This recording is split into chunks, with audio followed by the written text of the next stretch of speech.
The reason you're here is that by surviving Lord Damaso's game of hide-and-seek, you triggered a very seldom used clause in our organization's bylaws.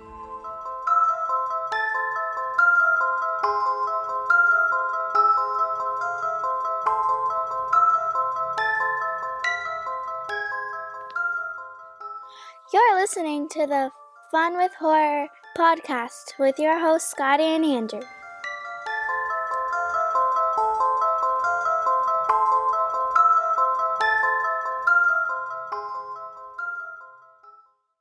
Hello, friends with horror. It's me, Andrew. I am Scotty. And welcome to episode 188 of Fun with Horror. It's the most wholesome horror movie podcast where the entire world. It's the podcast where two long-distance best friends stay in touch by taking turns giving each other horror movies to watch and discuss for them and for you, our friends. For them. Oh, wait, that's them, us. Them, like them, me and you. Yes. The You, Andrew, and me, Scotty. Them. Yes, thems. Just the two of us. Also, the name of a movie about giant ants. Them. Very true. Them. So you could have meant that we do this podcast for giant ants. Which, sometimes we might. People have ant farms when they listen to this. Yeah. People may be ants. We don't know. That's true. We have no idea what's going on. We get listeners in really weird locations around the world, and they could be ants. Giant ants. And you know what? We don't judge. We love everyone. Even ants. Even ants. But however, last week I got to choose our next movie, and since you picked Ready or Not the week before, I picked Ready or Not 2, Here I Come, for this episode. So that's what we're going to talk about. But of course, everybody, stay tuned to the end of the episode, where one, we get to hear what Andrew is going to pick for our next movie, which we're all excited about. And number two, we're going to hear from you listeners, you beautiful friends with horror out there who left some comments for us. Yeah. But until then, hi, buddy. Hi, buddy. How are you? Man, you're scaring me. Your house. What's up? So I got to tell everybody. Yeah. We jumped on Zoom here. Mm. I don't know what was going on with your camera, but you're just like sitting there still. And something about the focus, the autofocus in your camera, it was creating lines in your forehead that are not there because you're a young lad still. So you're not like, I don't know, it was creating like vein lines, and it was like the devil was appearing in your face. It was crazy. Or like an old dead man. Honestly, with the things that have happened in this house, that wouldn't surprise me. It wouldn't at all. Are you living in the Evil Dead house? It kind of feels like it at times. Like there was truly, I felt cursed when we first moved here. Like there was all these like interesting ritualistic like totems. No, this is true. Nailed up like on the trees in the backyard. There was one on the house. Wait, what? Yeah, this is true. And I was like, Andrew, pause. Yeah. This happened during the course of our podcast. You moved, and you didn't take pictures to show me these totems? I should have. What the hell? I think I was more just like, well, again, who knows? There was probably some possessions or something going on here at the time, so I wasn't thinking. But truly, like, right when we moved here, I got hand, foot, mouth as an adult. I got, like, I've had gout 1,000 times. I had, like, my back went out. All these things just kept happening. It's probably just age. But it all happened after we moved here, like, right away.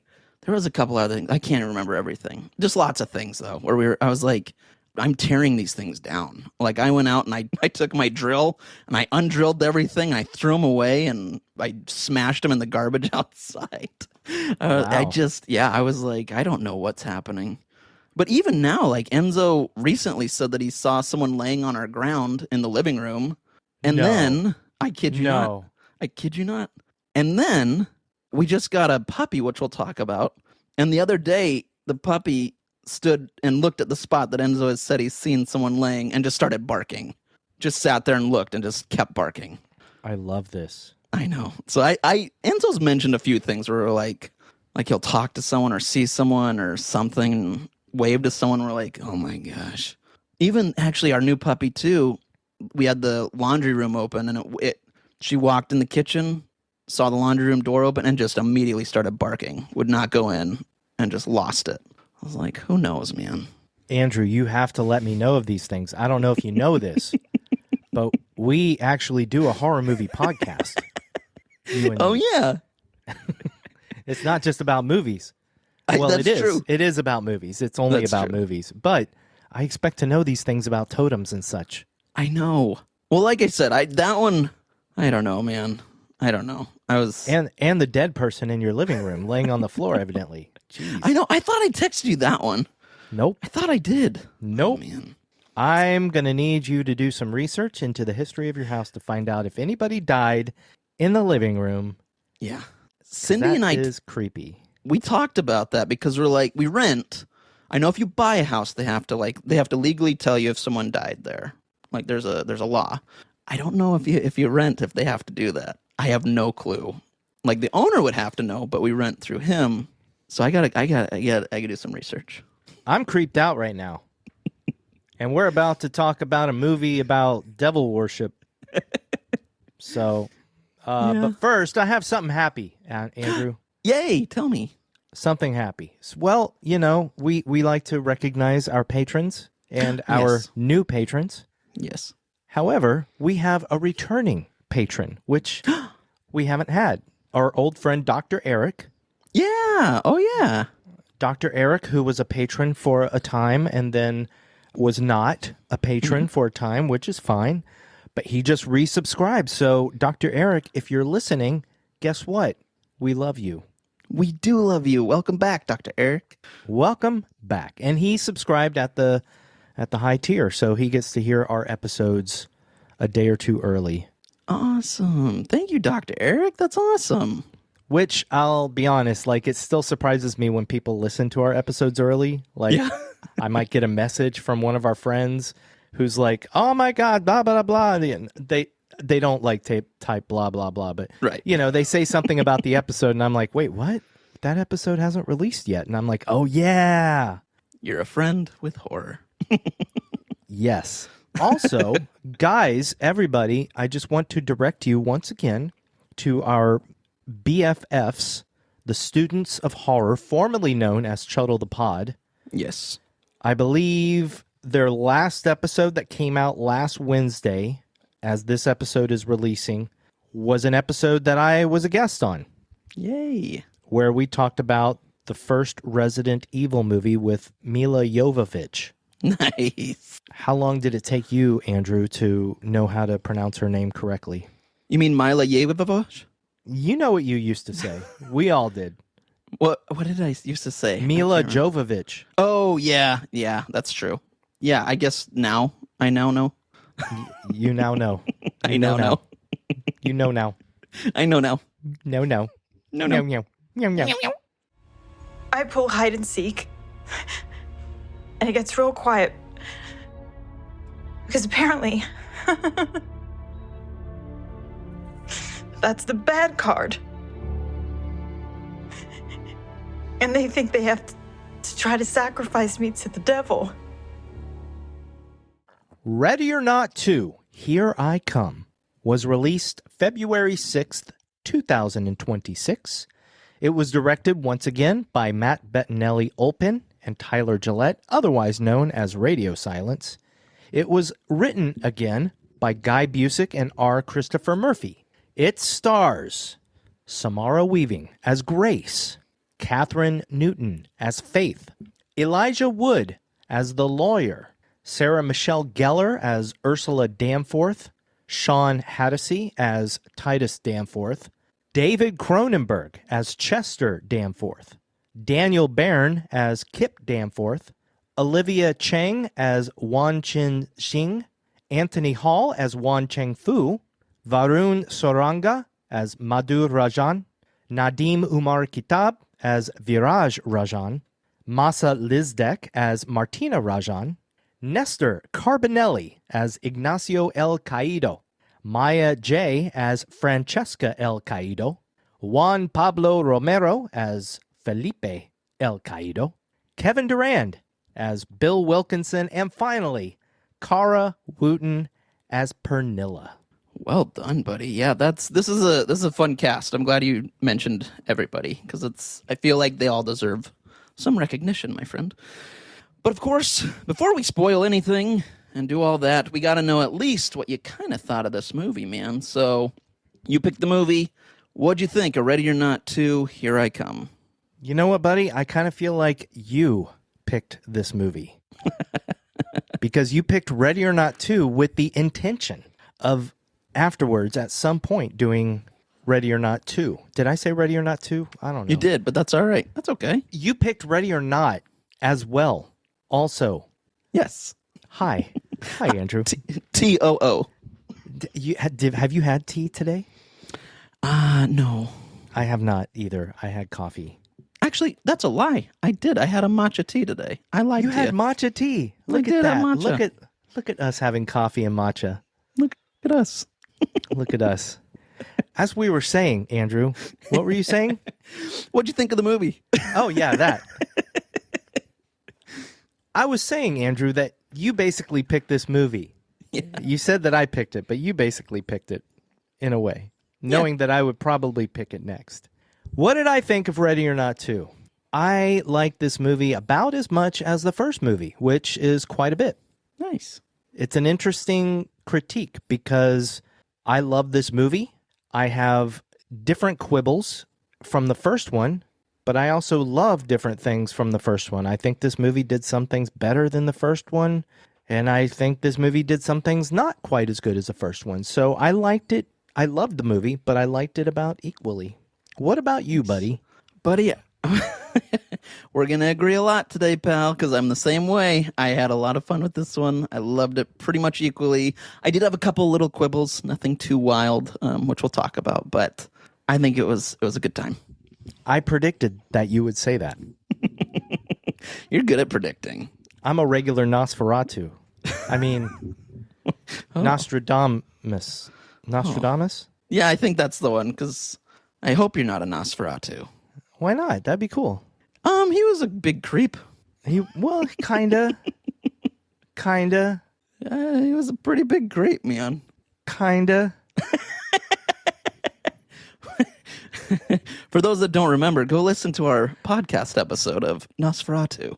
The newest one, not the old one. Yes. And now, everybody, it is time for our spoiler warning, which will be followed immediately by trigger warnings. So if you have not seen this movie and you do not want a single thing spoiled for you, this right here, this moment, right now, it's the point of no return. So feel free to pause this episode and come back after you've watched the movie. But of course, before we talk about the rest of the movie, we would like to let you know of any major trigger warnings inspired by the website, doesthedogdie.com. As most of you know, nearly every horror movie inherently has triggers, but there are definitely some that we want you to know about before watching a movie, so we're here to let you know about those now. Scotty, are there any animals in Ready or Not 2, Here I Come? Andrew, there is a goat in Ready or Not 2, Here I Come. And does the goat live? I am happy to say that the main goat that we see does not die in this movie. Yay! In fact, it very much lives. Yeah. However, there is another goat pit with some unrecognizable pieces of dead goats in it, as well as human remains. So it's not really that disturbing. It's just gross. It's a gross pit of dead things.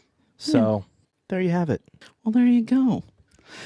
Now, everybody, Scotty is getting a 20-sided die ready, an orange virtual die. He'll begin to roll it. If he lands on an even number, when I stop him, he'll be giving a 3-minute recap so beautifully. If he lands on an odd number, I'll be giving a terrible recap so terribly. You say that every time, and I gotta say, stop it. You're beautiful. Right. You're beautiful, and you give great 3-minute recaps, except for the one a couple of episodes ago for Strangers Chapter 2. But to be fair, it left an imprint on people. It did. And that's the best kind. So it's never bad. Even when it's bad, it's good. That's true. Just like our podcast, whenever we talk about movies, we find the good, man. Yes. We find the good, even if it's bad. Anyway, I'm rolling this die, Andrew. And I'm having you stop this die right now. It is number 2. That's you. I get to do it again? If you want me to do it, let me know. Stop it. My God. my Satan. Because the movie's about devil worship, see. My LaBelle. Ah. Uh-huh. You get it. Board games. Speaking of LaBelle, board games. Just heads up, as I mentioned earlier, there's some weird things happening in my house. At one point, when I did look over in the area, I saw like a glimpse of someone standing there. So I immediately got on my hands and knees and started bowing to whatever was there. And I said, hey, I'm worshiping you now just because out of fear, I feel like I should. And I said, what do you need from me? And he said, what I need, he said this, what I need is for Scotty to do the 3-minute recap. That's all I need. And you can have whatever you want. I said, well, terrific. I hope he gets to do the 3-minute recap for this next movie. Fortunately for us, you do. And so he just said that's all he wants. There's nothing bad that's going to happen. This is one of the rare times where this deity I'm worshiping is not going to hurt you. He just wants to hear you do the 3-minute recap. I'm pretty pumped. That's it? That's it. I mean, he did say if it goes over 3 minutes that we will burn a fiery death. But that's it, though. It's like whatever. Oh, we're not going to explode this time? No, this one's fire. Yep, it's not good. You know, funny story. That happened to me, too. What? I saw a shadowy figure out of the corner of my eye, and I immediately bowed down and started praying to him. And it turns out it was just the mailman. And he thought it was pretty weird. But he gave me my mail, so that was cool. I'd call that a victory. It was all coupons and crap, so I threw it Never out. mind. Waste of trees. Get it together. I got you for 3 minutes. 3 minutes of heat time. Ready or Not 2, Here I Come, picks up directly at the very end of Ready or Not 1. She's sitting on the front steps after having exploded the Ladomas family. She goes to the hospital, and the detective is questioning her because obviously everybody's dead except for her. So the detective thinks she killed everybody. That's when Grace's sister Faith shows up. They are estranged. They haven't talked to each other in quite a while. But immediately, stuff goes down in the hospital because you see the greater family, all of the what do you call them? The people, the heads of the world, like the Illuminati, essentially. I can't think of the but they're word. called something. Yeah, dang it. Anyway, they're all so High Council. The High Council. Yeah. So the head of the High Council is David Cronenberg, otherwise known as Chester Danforth. And he sends his kids, and something has been set into motion because Grace survived. So the first thing is Bill Wilkinson shows up at the hospital and wants to kill them right away. He wants to get a head start on everything. As soon as he's about to kill Grace, he explodes, and it turns out there's rules. They're not supposed to kill Grace until the timer starts. So he explodes. They come into the hospital. Elijah Wood is the lawyer, and he comes in, and they capture Grace and Faith. Now Grace and Faith are tied up. And so what we find out is that nobody has ever survived. And there is something that goes into effect in the very rare case that somebody does survive that night that Grace just survived. Basically, they have to survive another night in which the High Council members are going to try and kill her. And whoever kills her gets the ring and becomes the head of everything, the head of the High Council. And they are, I don't know, they can do everything. Because this High Council, they control the whole world. So we have all these people. There's other rules that I won't go into right now. They basically put Faith and Grace asleep, handcuffed, and throw them in the middle of this golf course. And then everybody goes to start trying to kill them. Of course, they try and escape and blah, blah, blah. The main two that are trying to kill them are Titus and Ursula Danforth, twins, played by Sean Hattasey and Sarah Michelle Gellar. The other people are also trying to kill them, and fun things happen. But they survive and get beat up. And then finally, it comes down to the end. They're holding Faith hostage, and Grace is in a freezer, and Grace says, wait, because she had learned a loophole earlier in the movie, you see. She says, wait, I will marry Titus, and you will become the head of the High Council, but then you can't hurt us. Titus agrees. Afterwards, he kills his sister because turns out Titus is kind of a psychopath, and he has always felt like his sister treats him like a child, and he kind of is a child, but in a psychopathic kind of way. So he kills Ursula. And then it comes down to the marriage, and they're having a marriage, a black wedding, in this basement with this huge goat pit. I don't know why the goat pit is there, but, well, I mean, they sacrifice goats and stuff to Satan. So they get married. Titus kisses the bride, and then as soon as he does that, then Grace stabs Titus in the neck, kills him, because earlier Titus said, or they said there was no rule against family members killing each other. So that happens, and then Grace basically says, as my first act as head of the High Council, I am stepping away from this all. I don't want anything to do with this. And she says, you all can choke on it. And she throws the ring into the goat pit. She starts to walk out with Faith. Everybody that's alive, all these followers of LaBelle, jump into the goat pit and fight over this ring, which remains lost. The sun comes up, time runs out, and everybody in the goat pit explodes in a big shower of blood. And the lawyer turns around with his big book of LaBelle, and he leaves. But not before Madhu, I think. No, hang on. Yeah, Madhu. Madhu is the last one left, and he runs towards Grace and Faith, but then he explodes, and explodes all over them, and they get blood all over them again. And so they take the goat, they spare the goat, and they're walking away. And that's the end of the movie, basically. There you go. Just under 3 minutes, buddy. That was great. I felt that was terrible. It wasn't. There's a lot to this movie, and we'll talk about it. We're going to talk about it. But you did great, man. There's a lot to you, buddy. Oh, I'm an onion. You got to peel all the layers, buddy. And I've been trying. A rotten onion. Buddy, there's two things I want to address right away. Please. Number one. Okay, so last episode I mentioned that LaBelle is an anagram for Labile.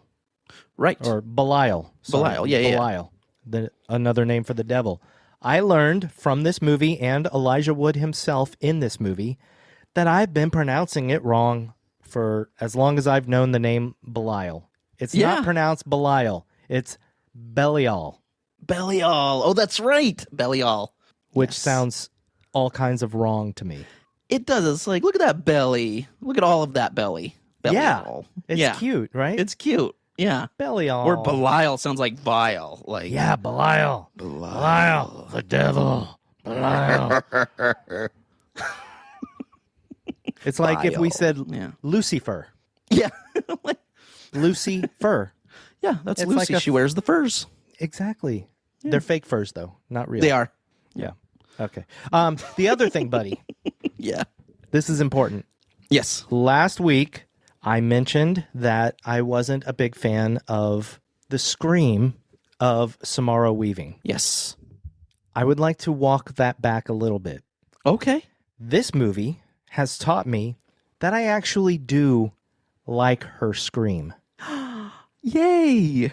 The thing I will not walk back is I do think that there was too much of it near the end of Ready or Not. Okay.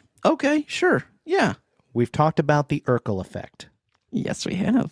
When something is good and you oversaturate with that good something, it becomes too much and it becomes annoying. Yeah. That's how I feel about Ready or Not. I feel like they had a fantastic scream with Samara Weaving's iconic scream. Right.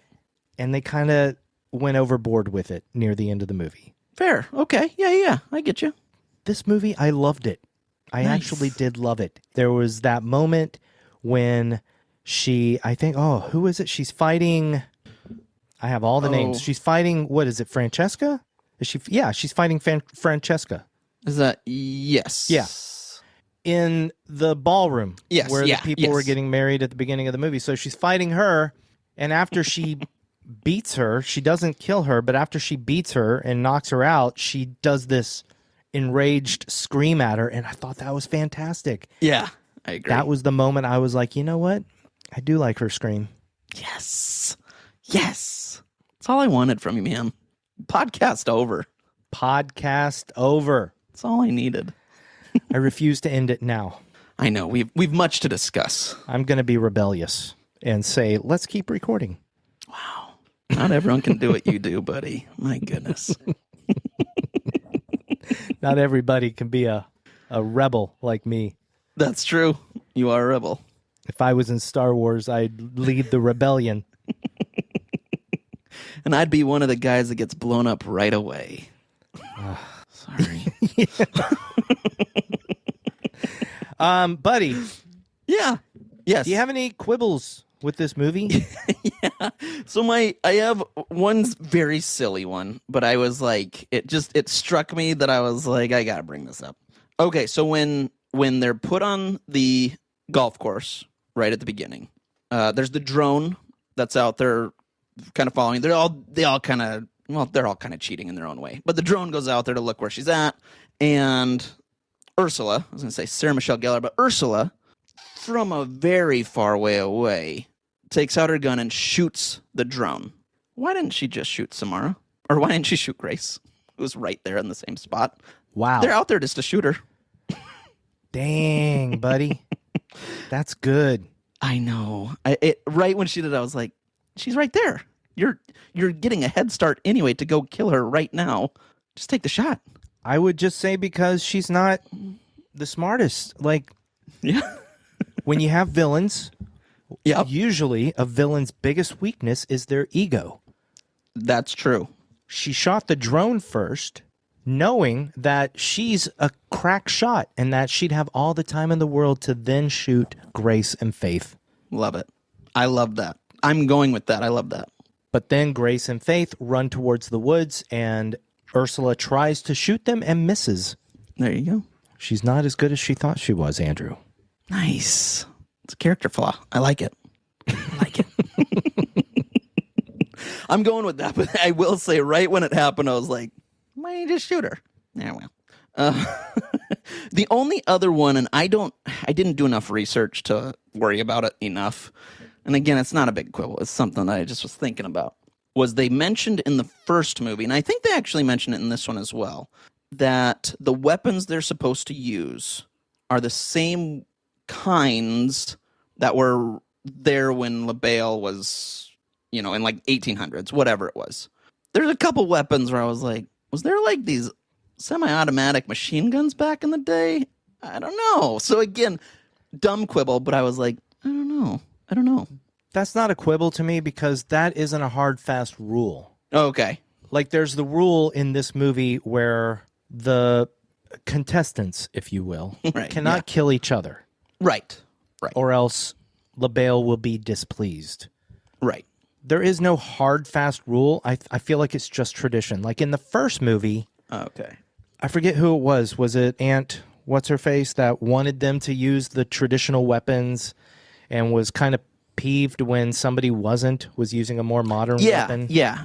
Yep. Yes. So it's just tradition. It's not like a hard, fast rule. So that doesn't bother me. Okay.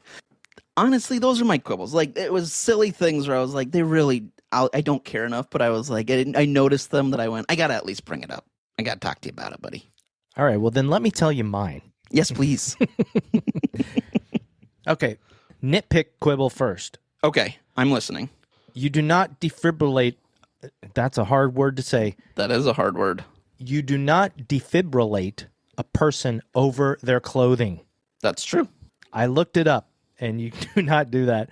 But to give credit to Matt and Tyler, they mentioned it in the commentary. There you go. Okay. They're aware of it, but they're like, we don't care. Go with it. So I don't really care about that one. The things that bother me the most. Mm-hmm. Number one, I think this is kind of a general one. It just felt a little predictable at the end. Sure. Yep. I mean, you got this movie where you've already done the surprise at the end of the first movie. Right. You can't surprise the audience again like Right. that. So what are you going to do? You're going to do it over the top. And as soon as first of all, as soon as Titus or Ursula or whoever, or maybe the lawyer said that there's no rule against a family member killing another family member. Right. I was like, oh, she's going to wait until they're married and then she's going to kill Titus. Yep. And then as soon as I saw the big pit, I knew something was going to explode in that pit and blood was going to shoot out of it. Yeah. So it was fun. It was a fun ending. It was just a little predictable. I get you. No, I totally agree. I'm right there with you, buddy. The other thing that bothered me was Olivia Cheng, the Asian council member. Right. Her son that she brings with her. Yes. I'm just kind of tired of the comedy trope of a kid or a person who is just staring at their phone or at their game system, like just constantly without looking up. Yes. Yep. At all. He has the moment when they're talking to Grace and Faith and telling them what's going on and blah, blah, blah. And he goes, yes, I killed you. Or what he's right. Yelling at his game that he's happy. Yeah. And then he goes, oh, hail Satan, and I was like, that's played out. Yeah. It's not funny to me anymore. Yep. And it's also not realistic to me because even somebody who is glued to their game console or whatever, their handheld, they look up at times. Like, oh, yeah. I would have felt much better about it if there were moments where something caught his attention with what the lawyer was saying or whatnot. Yeah, I would have liked that. Yeah. But I also thought his interjection was just dumb. And it just bothers me. It's a little nitpicky, but it bothers me. No, I agree, though. It is overplayed. It's definitely become a cliche in movies because we've all seen it. We've all seen that character in other movies, and it is silly, and it's unrealistic, and it's kind of dumb. So I agree. I agree with you. Yeah. That said, I did chuckle when he and his mom are standing in front of the Danforths when they arrive, and he looks up and he's like, what's the Wi-Fi? Yeah. His delivery was fine. Yeah. And I think he's probably a funny guy. He seemed like a very funny guy. I just didn't like his part, but I did like the part where he exploded. You did or did not?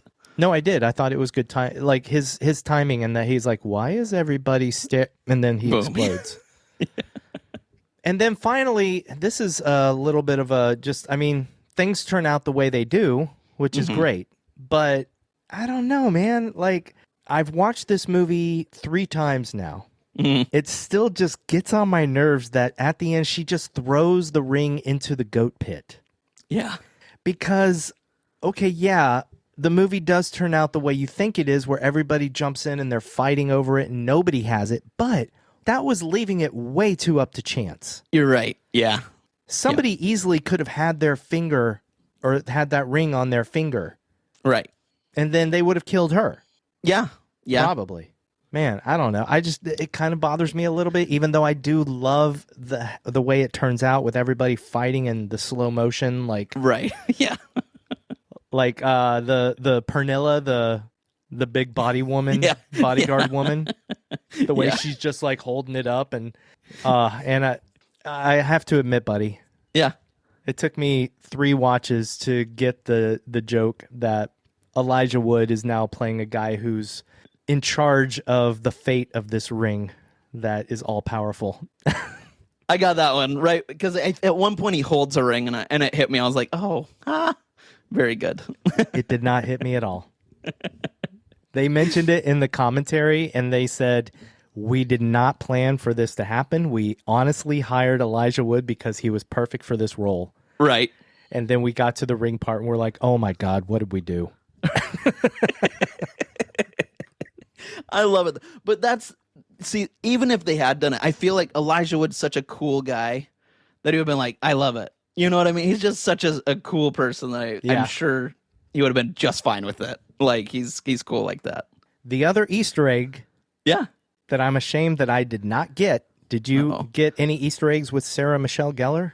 Oh, man. Is there something Buffy related? It's a subtle one, but it's there. I don't think so. Help me out. Okay, so I watched the movie 3 times, like I said, and I did not get this until I watched the behind the scenes little featurettes, and they're mentioning how I think Catherine Newton is talking about how amazing it is that Buffy the Vampire Slayer just walked onto the set and she was like so starstruck.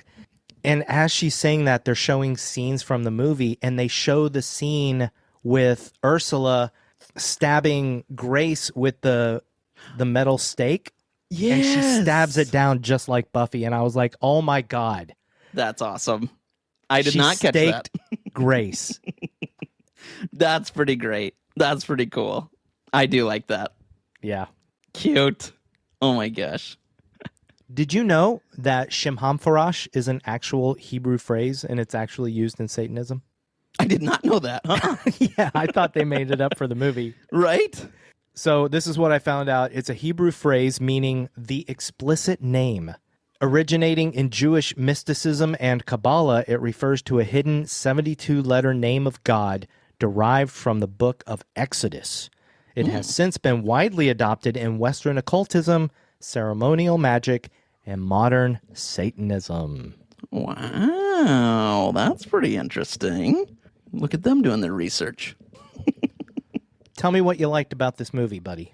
Oh, so much. I mean, again, just like the first one, I love the cast. Like everyone felt like they were meant to be that part. I thought they all just did a great job. One thing I'm going to say too, and I can't remember if I mentioned this before, my puppy's going crazy outside right now. I apologize if you can hear that. Why are you apologizing for a puppy? Well, because she's barking. Did I ever apologize for Ziggy meowing? No. No, but she's part of the podcast. I know. Never, ever apologize for the puppy again, Andrew. I never will. Callie Mae. All right. No, one thing I love, though, is that we have Elijah Wood and that we have Sean Hattasey, who are both in one of my favorite horror movies, The Faculty. Oh, Sean was in The Faculty? He was. He's one of... There's like, 6 or 7 main characters, and they are 2 of them. So I was like, that's fun. I love The Faculty. So that to me was a cool little reunion that I was happy to see. Yeah, I know. I need to rewatch that one. I just bought it the other day. It was like $4.99 on Apple, and I said, I will purchase this. Oh, dang. Because I love that movie. Okay. Yeah. So yeah, I like that. I love the story. I like the idea of this. I mean, it kind of almost felt like this might be kind of real. But this idea of like this group, this sort of Illuminati, this high council, where right at the beginning when we see Cronenberg on the phone and he goes, call the ceasefire, to this war that's happening. And then on the news it says a ceasefire has happened. It's like they control everything. And I thought that was kind of interesting. It was cool to see that, but it was also kind of like, how realistic is this? Like in a scary way. But I liked that idea. I liked that with Grace surviving, we get this new... It was a fun way to bring back hide and seek, sort of, or at least bring her back into the fold of how do we create a sequel. I liked that story. I also loved that the second one started immediately after the first one. And that one thing I was very worried about going into this one, because I didn't know anything about it except it was a sequel, obviously. I really hope that they don't... Like, I didn't know if it was going to start right away or if it was a little bit later after the first one. But I said, she was in a house. She's covered in blood. There's no family members there. There's not a chance in real life that she would just get away and they'd go, oh, Satanism happened. They all blew up. You know what I mean? They would go, you're covered in everyone's blood. You're the only survivor. Something happened here that you did. And so I like that they had a detective there that was like, you're in a lot of trouble. Like, you clearly did something. That's interesting that you say that, because when the movie started and the detective was accusing her basically in the hospital room, it just like hit me at that moment. I was like, oh, yeah, of course they would accuse her of doing something. I was sitting here thinking, oh, great, she survived and she got away and she made the whole family explode and, they got theirs and everything's good with Grace now. Yeah. It didn't even hit me that they would blame her. And I thought that was so, I don't know, realistic in a way. Yeah, I agree. And I thought that was a nice touch. So, yeah. But Andrew, last time I asked you who your favorite character was. So I'm going to ask you again because we have a complete new ensemble. Mm-hmm. So since you're talking about the actors and everything, who was your favorite besides Samara Weaving? Oh, man. Oh. I will say I love Elijah Wood, but I like he played kind of I mean, he was a lawyer, you know, so it was kind of like by the book. But I do love Elijah Wood, so that's tough not to say him. However, you can say him. I'm just going to go with Elijah Wood. I love Elijah Wood, man. Anything that guy does, I'm always just captivated by him. So I'm going to say Elijah Wood just because I love him. But you kind of loved everybody, is what you're saying. I really did. Yeah, like I mentioned, it's a good cast again. I will say whoever is casting these movies does a good job. They know who they're looking for, and I think they picked the right people. What did you think when David Cronenberg appeared? I know, right? I was like, what? Yeah, random, but cool. There was a couple that, for whatever reason, when the opening credits were rolling, they were showing different actors who were in the movie. A couple of names seemed familiar to me, but I wasn't connecting the face with the name, and that was Sean Hattasey and Nestor Carbonelli. Yes. I obviously know Nestor Carbonelli from Lost. Yes. Among other things. And I've seen Sean Hattasey before, but I just didn't know his name. So it was like a cool thing when he appeared. I was like, oh, that guy. And then especially when Nestor appeared, I was like, oh my God, he hasn't aged a day. Seriously, it's insane. Yeah, it's crazy. But I loved his, I guess, Italian accent. Yeah. I don't know what nationality he was supposed to be, but he had like this like kind of a lisp type thing where his S's were shh. Yeah. Brilliant. He was great. Well, and we've been watching Sean on you probably haven't watched it then, as The Pit. He's one of the guys on The Pit. Have we talked about The Pit, buddy? I don't know if we have. I've seen 7 episodes of The Pit. We've seen both seasons of The Pit. That show is extremely difficult for me to watch. Yeah, it's not a happy. It's a pretty brutal, realistic show. It's not just that. It's the fact that I have white coat syndrome. Oh, yeah. And yes, everybody, we're doing an aside now. We're talking about The Pit for a second. Yeah, we are. But we're not going to spoil it. No, but no. Yeah, I have white coat syndrome, so I get nervous just walking into a hospital or a doctor's office. So when I watch The Pit, I'm seeing all these people come in with all these different maladies and things wrong with them. And I'm just like, especially at my age, it just gets my anxiety like way high. Yeah. Even though I want to go from episode to episode, it's very hard for me to watch more than one episode at a time. I need to like watch, I don't know, like something very happy afterwards, like a Marvel movie. Or Dumbo. So I know he's in season 2 of The Pit. He's in season 1. He's actually in the first episode for a moment. Well, thanks for the spoilers, because I haven't seen him, okay? Thanks. No, he's in the first episode. You watched the first episode. It's ruined, but he comes back, and now God, Andrew. Sorry. Sorry. We said no spoilers. I'm sorry. No, I'm crying. Well, if you looked on IMDb, you'd see how many episodes. Oh, yeah. I don't do that because it's spoilers. It's true. Yeah. I'm like, oh, that person's only in it for 5 episodes. Guess what happens to them? I swear, I do this. My mind does this when I look up actors in TV shows. Yep. And I'm like, oh, 3 episodes, huh? I've definitely done that as well, brother. So I honestly try not to even look at that. Yeah. But I was just kidding about this, though. That was fine. I was just kidding. I was kidding, everybody. I'm sensitive. Yeah. But I'm not that sensitive. Good. My sweet boy. The whole thing I was getting to was that my favorite is also Elijah Wood. Yay. Elijah Wood, as you said, yes, he's just playing a lawyer and he's doing his thing, but there's something about Elijah Wood, the way he plays that part, the different looks he gives people that are so subtle, but so good. Agreed. Just like, I think the part where Kip, I think he's the cousin or something of Ursula and Titus. Yeah. Or the nephew or something. I don't know what he is, but he's sitting there and he's about to text them, and Elijah Wood just walks up behind him and he's like, "You sure you want to do that?" Yes. That's all he says. And then Elijah just gives him a look. And he does that throughout the movie, just gives people looks that kill me. It's true. That's true. There's a moment, too, at the end. I love the line he says where Grace looks at him and goes, "Can I do that?" And he's like, I think he says something like, "No one ever has." So, like, the way he does it, though, is like, yeah, that's okay. Is it the part where he's like, there's surprisingly little information in the rules about this? Yes, that part, yes. Yeah, that and the part where Kip, again, is saying, so what happens? Like, can she do that?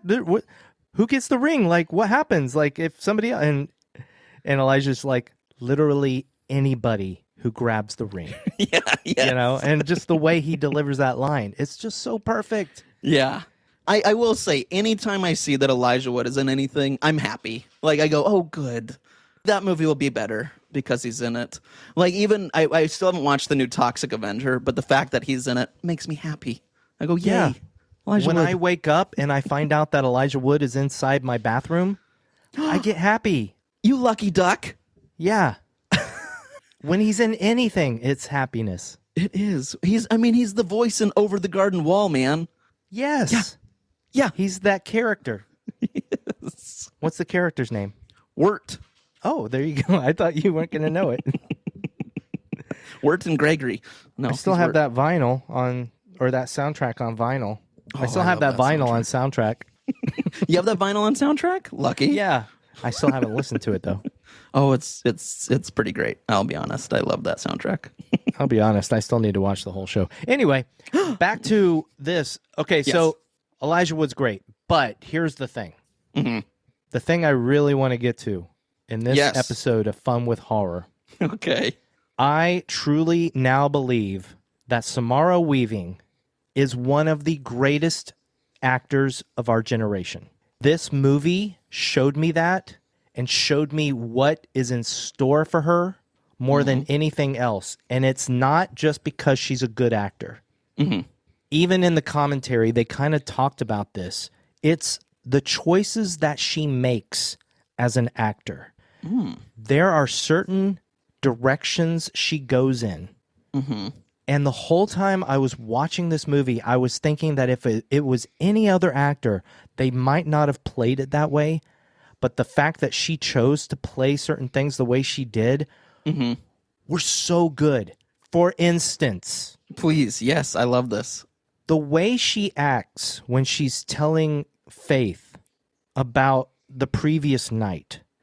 You know, it would be very easy for an actor to come in and do this movie 5-6 years after doing the first movie and to not put in that extra effort to make it look like, oh my God, this literally just happened hours ago. Right. And she's still traumatized by it. And then her acting when she finds out that she's got to go through it again is so freaking good. There is an exhaustion to her. There is a sadness and a hysterical manicness to her finding out that she's going to go through all this again and that she's got to survive everything again when she just felt like she did survive the impossible. Yeah. When she's sitting in the chair with Faith is mainly the part that I'm talking about. Yep. She's just fantastic. Agreed. And even the directors in the commentary was Matt and Tyler, and then Catherine Newton and Samara Weaving. Oh, nice. That's a good one. It was great. I didn't listen to the second commentary with the writers and the producers and whatnot, but yeah, this commentary was great. And even they were saying that that's not originally how they envisioned it. She surprised even them with where she took the part. That's awesome. Everything you're saying, I completely agree with because I loved that scene. And even there was a line that she says, like, she kind of does this, like, no, I'm not doing it. Like, she does have that manic, like, I can't do this again. I literally just did this. And she does have, like, almost a panic attack, but keeps it together, too. I know exactly what you're talking about. And I agree. I think that scene was phenomenal. her juggling the entire movie with having to do this, but also dealing with her relationship with her sister was also fantastic. Maybe my favorite moment in the entire movie with her acting was when they put Viraj. Yeah. When they put him in the big industrial washer, dryer, whatever that is. Yes. Oh my gosh. Yes. But it was so funny and good because when he starts screaming, the look on her face, she's got this look of like, oh no. Yeah. Yes. What did we just do? Yep. And it's not the first person she's killed, right? Has it? Right. Is it? Did she actually kill anybody? No, she killed, the mom. She killed the mom. That's right. She did kill the mom. Thank you. But yeah, at the same time, she's just like, oh my God. And then Catherine looking back at her was wonderful. But her face, like I fell in love in that moment just because I was like, oh my God, that is such a good acting choice. Yes. That was one of my favorite scenes. Like, Cindy and I were laughing because of her expressions, because we were like, that's probably what you do as well. Like, you're hearing this person melt in a way. Yeah. Like, yeah. Oh, no. Like, that's not good. Like, it was the perfect reaction. So you're preaching to the choir, man. I loved it. I love that. And the way she like almost grabs, she's not sure if she should stop it. Yeah. Oh, man, she's so good. She is so good. She is. I just, again, it's not just this movie. I saw Samara Weaving in the future. And if she makes choices like that as an actor in a movie like this, I can't even imagine what she's going to do in future movies. She's great. And she's always been good. I do recommend the Babysitter movies because I think she's really fun in them. Like, she's great. She's just a great actress. So, yeah, I'll sing her praises forever. Everybody, you've heard it from Andrew. Watch the Babysitter movies, whatever the hell those are. They're horror comedy movies. Okay. They're on Netflix. I think they're Netflix originals. But yeah, it's the Babysitter and, Babysitter 2. Oh, okay. I've never heard of them. I think you may have mentioned them once, but there you go. So everybody watch The Babysitter and The Babysitter 2. With Jenna Ortega in the second one, too. With Jenna Ortega in the second. Another Scream Queen, man. Yes. But yeah, okay, so that's everything about Samara Weaving. And it made it so satisfying when she did finally get the shotgun and she shot Francesca. Yes. That was one of my favorite moments, was that she doesn't even hesitate. It's just she comes on and is like, you want it? And boom, just down. I was like, yes, that's what I want to see. Is like, sometimes you see that in movies where they're going to play it out or they got to have their like speech.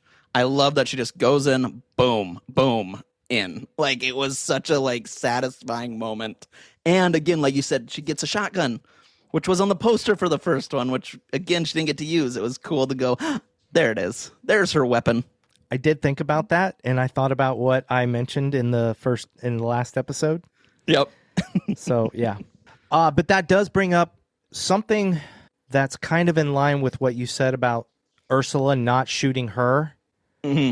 I'm sure there's a good reason for this as well, but, man, like, everybody's trying to kill you.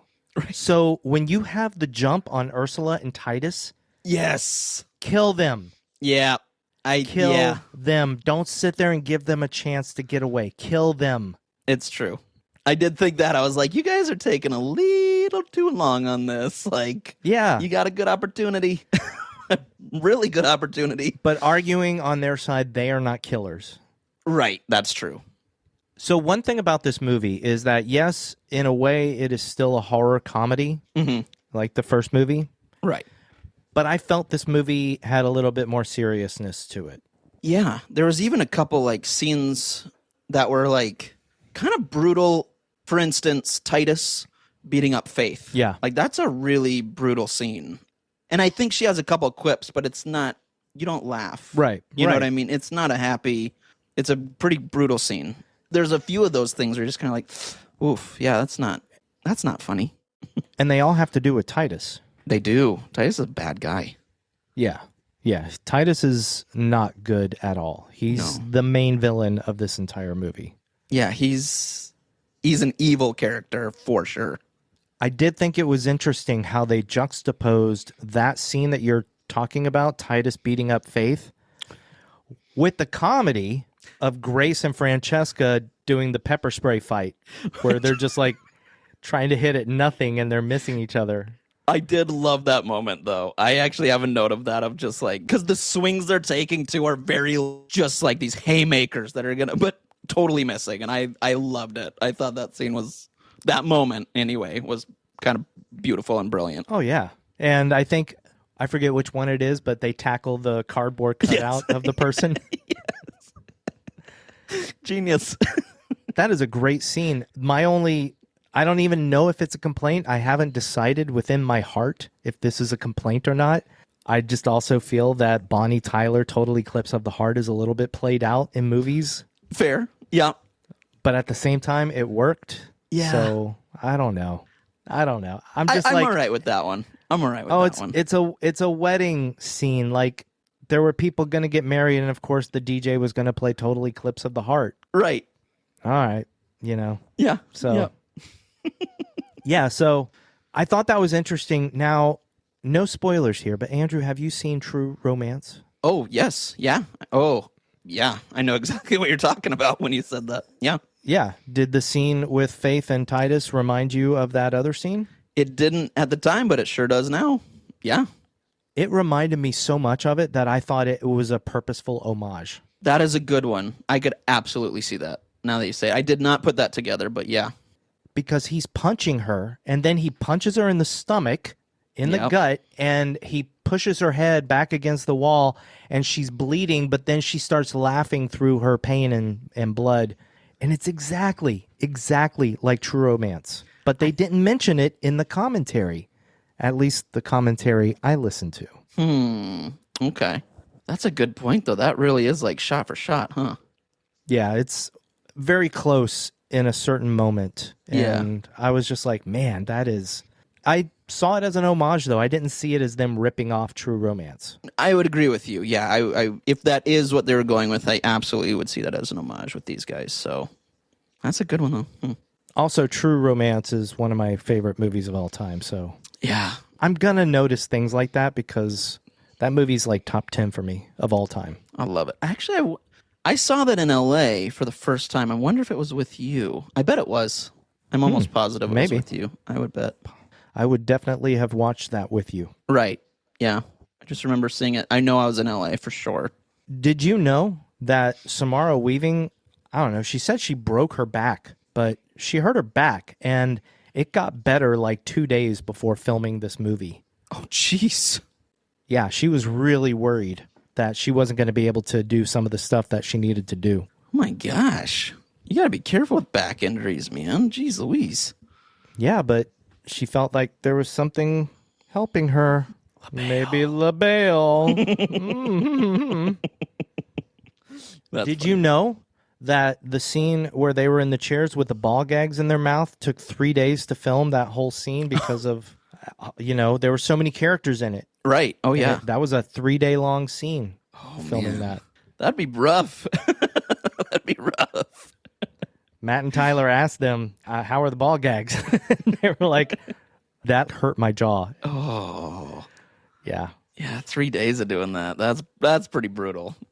Samara said that the worst thing about it was just the constant drool. Yeah, gross. And then the directors even mentioned that they used VFX to remove drool. So, I mean, I get it. Jeez, you can't stop that from happening. Yeah. Oh, that's funny. So one thing that I do enjoy is like, I love like when someone picks up a weapon, like in a movie, and when Faith picks up the katana, I was like, yeah. Like, I just always love those moments in movies where someone like picks up a weapon and you know they're going to use it later, and you're like, yeah, that's cool. Like, I know it can be overplayed, but for whatever reason, I'm a sucker for it. Like when that weapon is picked up, so I liked that. But during the scene following that, as her and Grace are walking around, she's like sitting there, like swinging the sword around. That was all improv. Like she just did that on the day, and they loved that. They thought that was very funny. That's awesome. That's perfect. Well, it works for the character too. That's perfect. Another improv of hers was when they walk out at the end, and she's like, "Oh, rocket launcher." That's great. That cracks me up every time because they just walk out and she's just like, "Oh, rocket launcher," and then that's it. They just keep walking. That's perfect. That's a great line. Also, one thing I love at the very end is when Madhu explodes and gets blood all over them. The blood splatter, I mean, that's real. You know, they're actually splattering the actresses with blood. And so in the following scenes, when they go outside, they have to, as makeup artists, they have to copy that blood spatter. That's crazy. And somehow Faith or Catherine had that line of blood across her forehead and then like the 2 stripes down her cheeks. And they kept calling it like a crown of blood. Oh, awesome. And then when they walk out, like it's very noticeable. And you're like, wait, did that really look like that? And it was like a total accident, but they loved it. So that's kind of awesome. Well, it's almost like the, you know, you see in like movies where whenever they show like a statue of Jesus crying, or if it's like the blood drips and the crown, like that's kind of cool. It kind of works, man. Yeah. Faith is Jesus. Oh, faith. Faith. There you go. And grace, which I did like. I forget what they say when they're like faith and grace. Like, come on. Like that made me laugh. Yeah.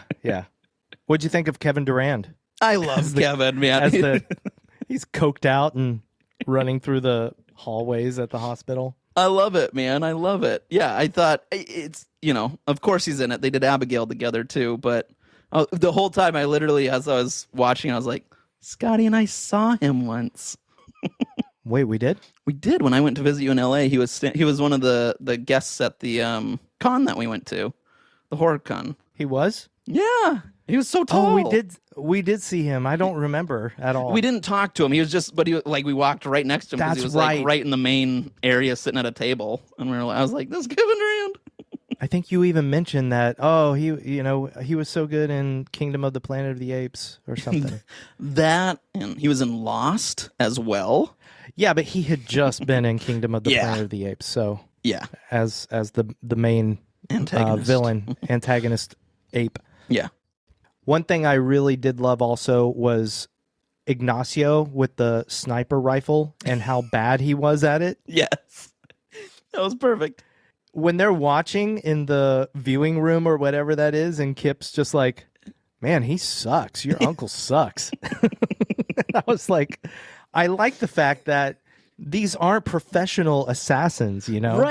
Right. He has kind of no idea how to use a sniper rifle. He just has a basic knowledge of it. Right. And probably, like, a lot of them thought, oh, this is a cool weapon. Like, this will work. I got money, I got power. I'm sure I know how to use it. You know, like, this is a cool one. I'll look cool. Because there's a few of them that kind of just don't do well. And you're like, well, that's what you get for thinking you know. Buddy, I have a quibble for you. Okay. And this is a quibble with the damn studio that released this movie. Okay. The fact that the movie is called Ready or Not 2, Here I Come. Mm-hmm. The studio made them put the 2 in the title. That's stupid. Because I remember when this movie was first announced and they said it's called Ready or Not, Here I Come. And I was like, that is perfect. Yeah. And then I started hearing, oh, it's called Ready or Not 2, Here I Come. And I'm like, all right, you know. That's and I'm so like, dumb. dude, studios, stop it. Just stop it. Let creators make their movies. Don't treat us, the audience, like we're idiots, because we're not. Yeah. Guess what? I would have known that it's the sequel to Ready or Not. Yeah. Guess what? Glass Onion, I don't need to have the subtitle, A Knives Out Mystery. Yes, exactly. Wake Up Dead Man, guess what? I don't need a Knives Out mystery underneath it. I know it's a Knives Out movie. And if I don't know, guess what? I'm going to be all happy when I watch it. And I'm like, oh my gosh, it's a Benoit Blanc movie. Right. Oh, I'm getting so mad. Andrew, you better calm me down. You calm down. Hey. Okay, it worked. Hey, hush now. It worked. I'm good. All right. It was a good moment for my wife to come in the room with me going, hush, Scotty. Hush, Scotty. Hush, baby. Some behind the scenes for you. Mm-hmm. Samara uses sad songs to get in character. So she listens to a playlist of sad songs. And they didn't mention too many songs by name, but one thing she and Catherine were talking about in the commentary, they kind of mentioned a song called To Build a Home by Cinematic Orchestra. And I guarantee that a lot of people have heard this song. If you don't know it by the title, go on wherever you listen to music.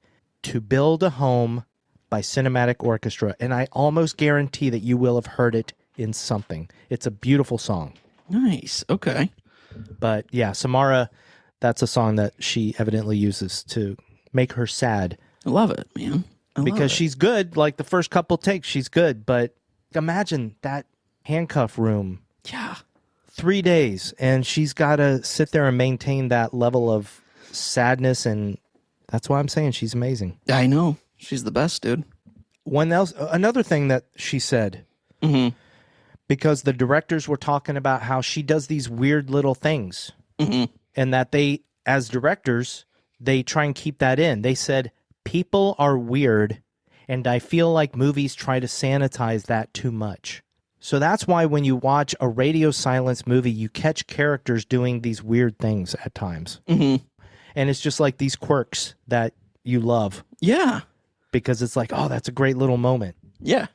The directors keep that stuff in on purpose, buddy. I love it. And they should. That's what makes it fun, man. I'm still mad about executives, though. Damn it. Me too, buddy. Me too.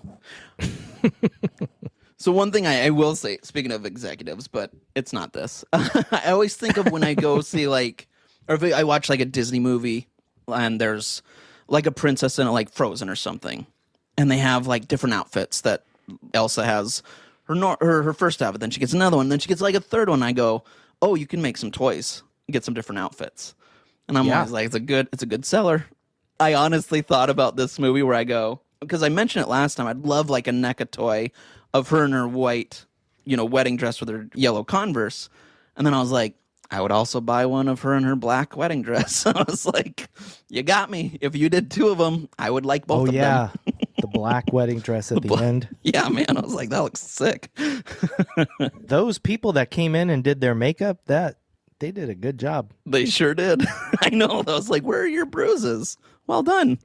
I'm like, you poor girls, you've been like awake for 2 days. Yeah. This is crazy. And man, speaking of the black wedding, I got another behind the scenes tidbit for you, pal. Yay. So when people are jumping into the pit and all that, yeah, the director said that they only had so many stunt people, Yeah. When it shows like a close-up of Grace and Faith, and you just see in the foreground, you see people like just kind of going by the camera. Yeah. Those aren't people. They were just throwing yellow robes in front of the camera. That's amazing.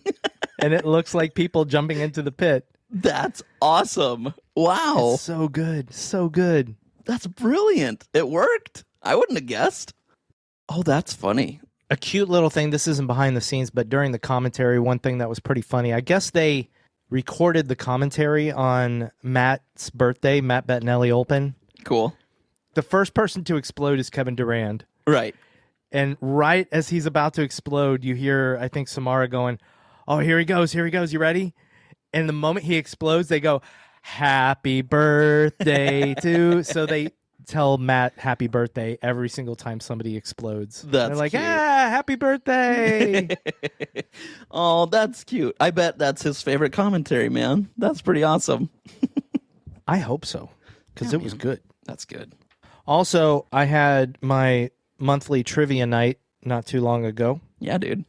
I was very happy because we had just recorded the week prior the Ready or Not episode, and we were watching Ready or Not 2 for this episode. And one of the questions in the trivia night, whatever. Yeah. I don't know how to complete a sentence is what I'm trying to do here. Hey, you're doing a great... One of the things that they asked was, what color were Grace's shoes throughout Ready or Not and Ready or Not 2? They said she wears Converse high tops and they become pretty iconic, but what color were those shoes? And I was like, yellow. Yes. And it was all yellow. That's all you can sing. Coldplay. I know. Oh, I can sing quite a bit. No, but legally. No. Otherwise. I can sing it all. Oh. Yay. I would like to throw in, I've got little tidbits, buddy. Please. The flies in the goat pit looked much better this time. Yeah. They looked real. Yeah, they did. The second assistant director of this movie was named Eric Dupier. Evidently, he won a huge 50-50 raffle that had to do with the Blue Jays Super Bowl. Look at me. World Series. Yeah. Baseball. He won like $26 million. What? And he quit his job. He's not doing assistant directing now. Oh my gosh. Yeah, that's amazing. That's insane. Wow. Also, buddy, I want to give a shout out, man. Please. And this is a shout out I hardly ever give. But still trying to learn how to talk. Sorry. So I looked up the colorist. I watched the credits, and I looked up the colorist since I'm a colorist. And, a lot of times I do look at who colored a movie. Sure. I'm like, oh, But this movie in particular, because if you watch the golf course scene. Yes. And everything following that outside during the day, you can see, if you look closely, you can see that in some shots the sun is out and shining. And in some shots it's not. It's overcast. Because obviously when they shoot stuff like that, they shoot on different days. Right. Yep. Someday it'll be sunny and someday it's not. And the colorist's job is to make it look like it's not different days. Right.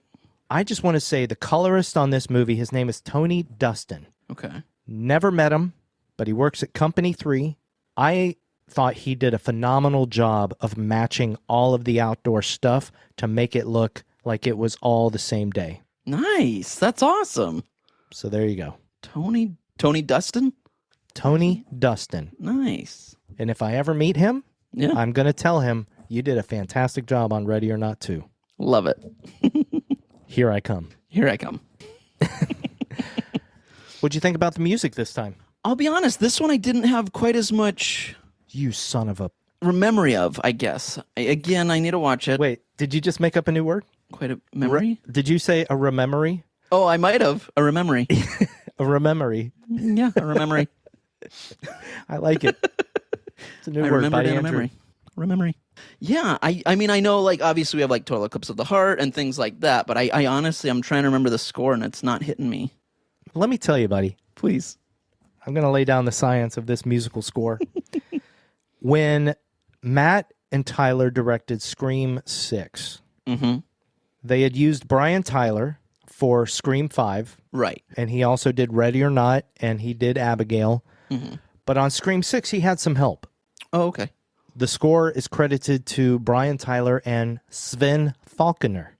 In the credits of this movie, it is credited almost completely to Sven Falconer, and it says main themes by Brian Tyler. So what that pretty much says is that Sven, he composed the score, but Brian Tyler had already written the themes. So when Sven used the Ready or Not theme, that was Brian Tyler's theme, obviously. Right. I thought it was a great score. Nice. It was very dramatic and stuff, but my favorite part that I'm surprised you didn't really bring up or like notice or make a note of is when Grace has the shotgun and she's walking to the main house because Sven plays, it's basically an orchestral version of the hide and seek song. I do remember that. There you go. Yep. I knew you would. And Grace is singing the hide and seek song along with the music. Yes. Okay. Yep. I do remember that. It's so good, and it's on the soundtrack. So That's awesome. I actually kind of prefer Sven's score for this movie over the score to Ready or Not 1. Interesting. Now I want to listen to this one. I also want to know if he's related to Bruce Falconer, because it's such a unique name, who did the Dragon Ball Z, the American soundtrack for Dragon Ball Z. I have many of his songs. I love Bruce Falconer, so now I'm curious.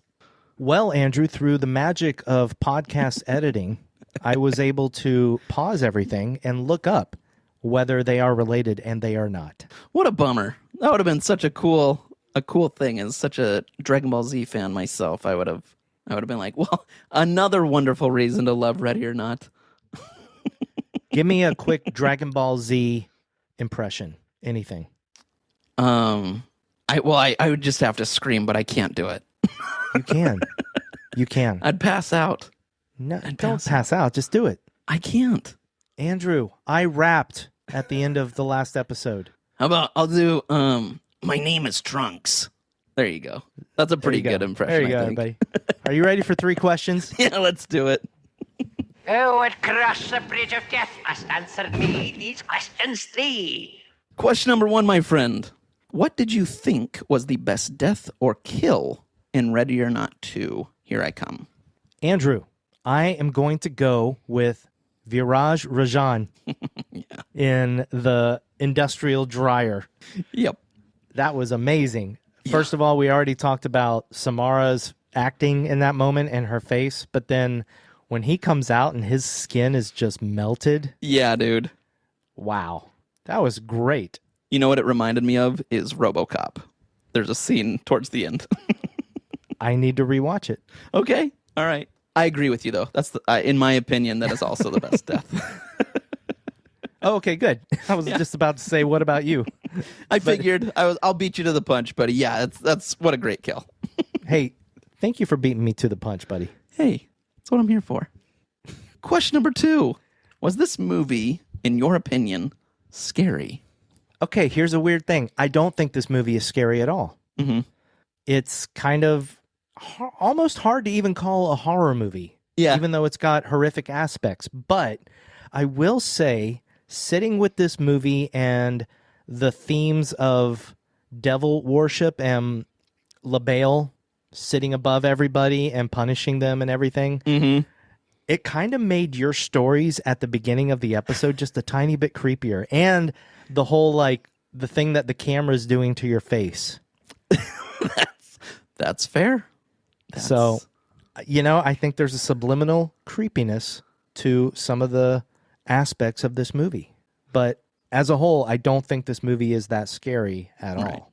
What about you? As someone that has been essentially possessed at this point by demons and the devil, I would say it's still not scary. It's more of a fun movie, silly movie. But one thing that you did mention that I don't think we mentioned or really talked about is you said LaBelle, and it reminded me, I liked that we saw LaBelle at the end again. I was like, that's a fun little shout out again, kind of to the first one. And that both sisters saw him. Went like, and that he was huge. He was huge. Yeah. I also love Elijah Wood protecting that book at all costs. That was great. It was so good. Yeah. Knowing that the blood's going to be blowing up too. I liked that. See, but that's the beautiful thing about our podcast, buddy. Yeah. Is that there's still a lot of things that we could still talk about, but we don't want to go on forever. And now if people haven't seen this movie, yeah, maybe the major beats are spoiled for them, but there's a lot to still enjoy. It's true. That's very true. You know, we didn't talk about Viraj and his beautiful mask. Oh, that was really cool, though. Oh, we didn't even talk about Olivia Chang. She's great. She is great. I know. She's great. She's the one that introduces them to the idea that there's a loophole. Yes. And she wants to actually save Grace. She doesn't want to kill her. She wants Grace to marry her son, the video gamer, and they don't even have to live together. And then she accidentally stabs Ignacio, and then she explodes, and that makes her son explode because that's the rule. Yep, the whole bloodline. Done. Yeah, the whole bloodline. I love it. I do too. So much, people. So much, people, for you to still enjoy. Yeah. Okay. Question number 3. Did you have fun with horror? I had so much fun. This is a fun movie. Even though it's a little more serious than the first movie, it's still a heck of a lot of fun. Yeah. As I said, I liked it pretty much exactly the same amount as the first movie. I gave both movies 4.5 out of 5 stars. Nice. For different reasons. I think this movie is better in a lot of ways, but the first movie is also better in some ways. Right. Yeah, there you go. What about you? I had so much fun with this movie, man. I was, as you know, very excited to see it, and it lived up to what I was hoping it would be, and then some. So I'm very happy and had a lot of fun. what do you think will happen in the third movie? I don't know, but now we have a goat, so I don't know. I think they'll definitely bring the goat back and kind of make it a joke that the goat is living in a New York apartment with Grace. Yep, I thought that too. Grace and Faith like together with this goat. And like I said in the last one, it's got to be Ready or Not 3, Ollie Ollie Oxenfree. Because that's like to get people to come out of hiding. I'm just saying, if they don't, what a missed opportunity. Why don't they just call it Ready or Not 3 Marco? Because it's not a Marco Polo game. But that, you bring people out of hiding. Marco Polo. But Ollie Ollie Oxenfree is what you say when you play hide and seek and you give up at the end and you need them to come out. You say Ollie Ollie Oxenfree. Well, I give up at the end. Don't give up. Nomine Satani Lucifer Excelsis. In the name of our great and eternal benefactor, come forth and bestow your blessing upon these. In the names of Satan, Lucifer, Belial, Leviathan, come forth and bear witness. Hail Satan. Hail Satan. All right, well, that was Ready or Not 2. Here I come. Which also I now not even now. I was like, I'm glad they didn't call like the first one Ready or Not and just this one Here I Come. I feel like that would have been amazing. No, I would have loved that. I would have too, but I also like wholesome. Well, Andrew, speaking of wholesome, what is the next movie that we are going to watch for fun with horror? So I don't know much about this movie. I don't know much, but I know I love you. Anyway,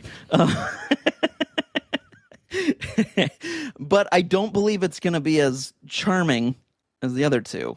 But I've been told to watch this by you, by my brother, by others. And so we're going to be watching Oddity. Oh, wow. Oddity. Yeah. I know we talked about, I can't remember what the newer one is, but we said, I got to watch Oddity first. And I said, all right, I'm going to. The newer one is Hokum. Thank you. Yes, Hokum. Yes. But there is a movie before Oddity. Caveat. Yes. Okay. But you still picked Oddity. I know. I was, because they're not connected, right? I didn't think they were. No, not exactly. There's a caveat Easter egg in Oddity, but that's it. Okay. Well, should I do Caveat instead? Because I haven't seen either. It is your choice. Are you sticking with Oddity, or are you going to change to Caveat, which would be a first on Fun with Horror? Man, it would be a first, which part of me is like, that's pretty cool. Oh, man. But will it be as much of a split-second decision as Dr. Giggles was? You know what? I'm going to stick with Oddity. I picked it. I'm going to stick with it. I'm going to go with it. And maybe I'll, if I get a chance, I'll sneak in Caveat if I can. But I doubt it. But we'll see. But Oddity. We're going to go with Oddity, people. Oddity. No, I mean, you said it right. I was just enunciating it. But thank you. You did a great job. Thank you. Thanks. Thank you. All right, everybody. So we're going to watch Oddity next in 2 weeks. So, well, we're going to watch it before 2 weeks, but then in 2 weeks we'll be talking about it. True. But first, Andrew. Yeah. You know what I love more than Oddity? What's that, Scotty? Our listeners. Me too. Andrew, we have some comments to read from our listeners who were lovely enough to leave these beautiful comments for us. Thank you. This week, I think we should start with Patreon. I agree. So let's start with our dear, lovely, amazing friend, Ari. Ari wrote us about the latest episode before this one that you're listening to, which was Ready or Not. The first one, which is not called that, it's just Ready or Not. Ari says, in quotes, "Whip it out, buddy," end quotes. And it says, "I died with a skull," which I love. It says, "And Scotty, you don't like Samara's screams? Canceled." Well, obviously, I kind of walked back on that, and it wasn't because of Ari's comment. Right. I just want to clarify that. It was because of what I came to the realization of in part 2. She says, "I'm glad they changed the first draft of this movie. We wouldn't have Ready or Not 2 had they stayed the course. I love this movie. Good catch on the LaBelle anagram. Also, if you unscramble the family's last name, Ladomus, you get domicile, which means young unmarried woman. Pretty nifty, huh? That's good. I like that. I did not catch that. It says, I stand corrected on calling any movie a bad movie. You are absolutely correct, and I'm sure there are people out there who will love a movie I don't enjoy. Hip Hop Scotty coming in clutch. Good job. Thanks for another fun one, guys. Love you lots. Oh, Ari, you're the best. Thank you. Thank you, Ari. You are the best. You are. That was wonderful. I love that. So now we jump over to Spotify, and our good friend William Christensen gave us a little comment on The Strangers Chapter 3. And he said, can you guys do a review of Psycho? And then he added that he's going to be sending us more questions again soon. So we'll be ready for those. But that's interesting to do Psycho. That's something we will definitely consider. But the funny thing is that I've mentioned it before. I was recently on the Kill by Kill podcast, in which I talked to them about Psycho 3. Definitely go look up Kill by Kill. They're a great podcast as well. And listen to the Psycho 3 episode that I was a guest host on. So love it.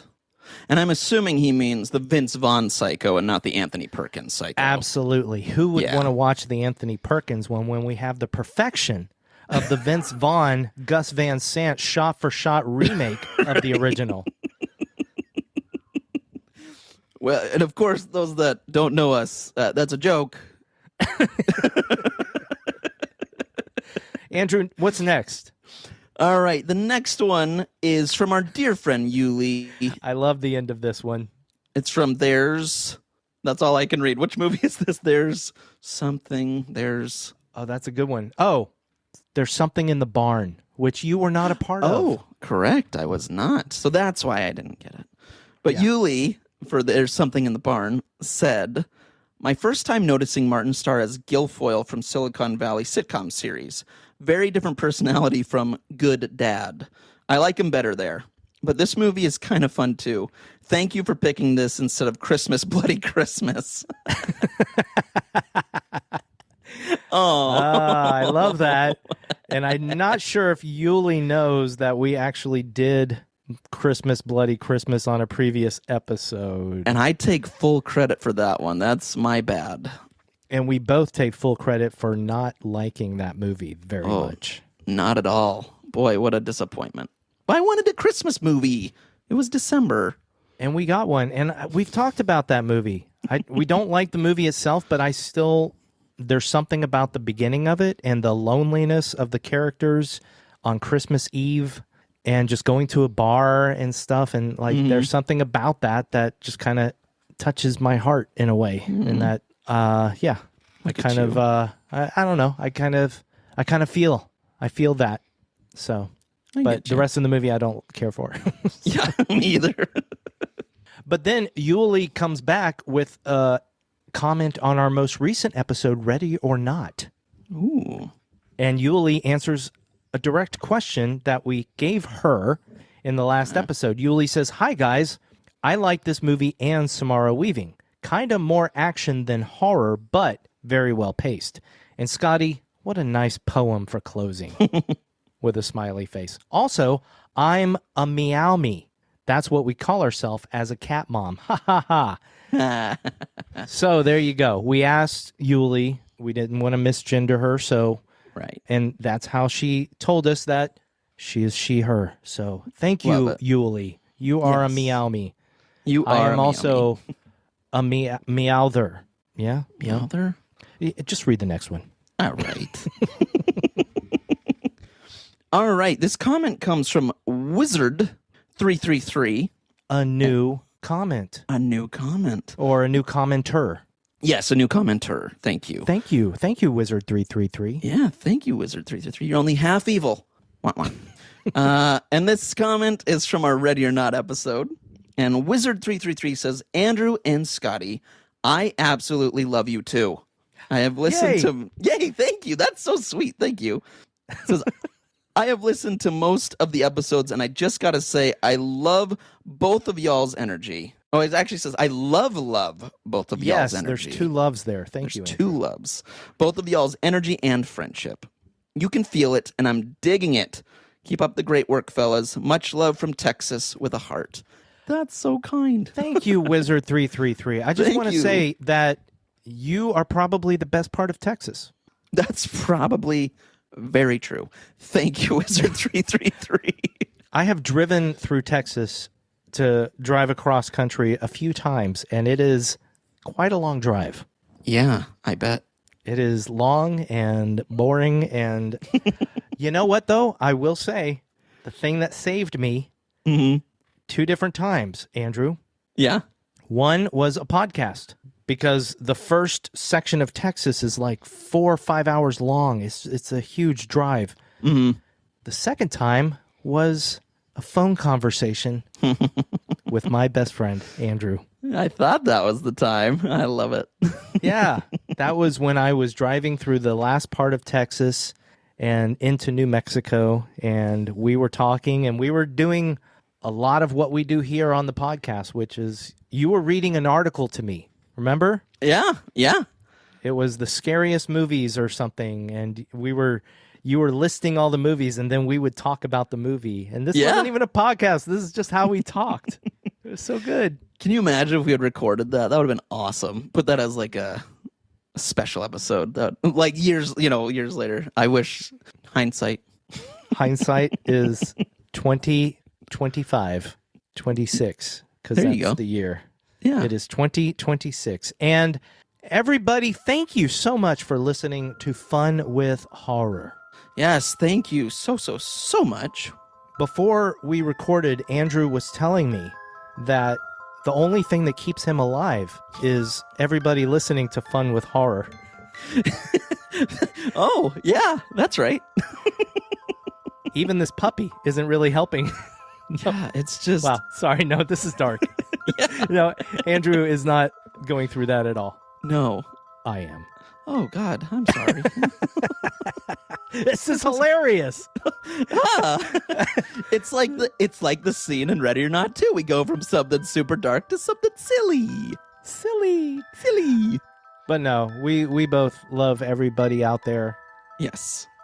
So I do speak for Andrew. I just want to say, and this is a quick little advertisement as well, every Sunday night on our Patreon, I do Scotty's Alone Time. But at the end of every episode, I do say that I love you and Andrew loves you. And it's true. I hope it's okay that I speak for you in those moments. Buddy, if it involves love and loving people, absolutely. You can always speak for me. We do love you. We love all of you. Yes, we do. And we're going to go because there's 2 dresses hanging up on the wall behind Andrew, and he has promised to model both of them for me. It's true.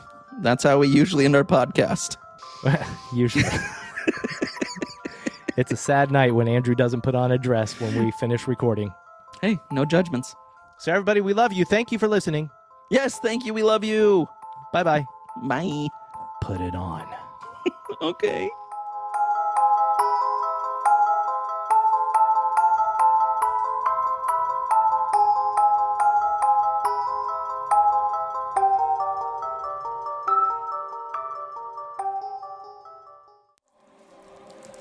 I'm really not used to people combusting all over me.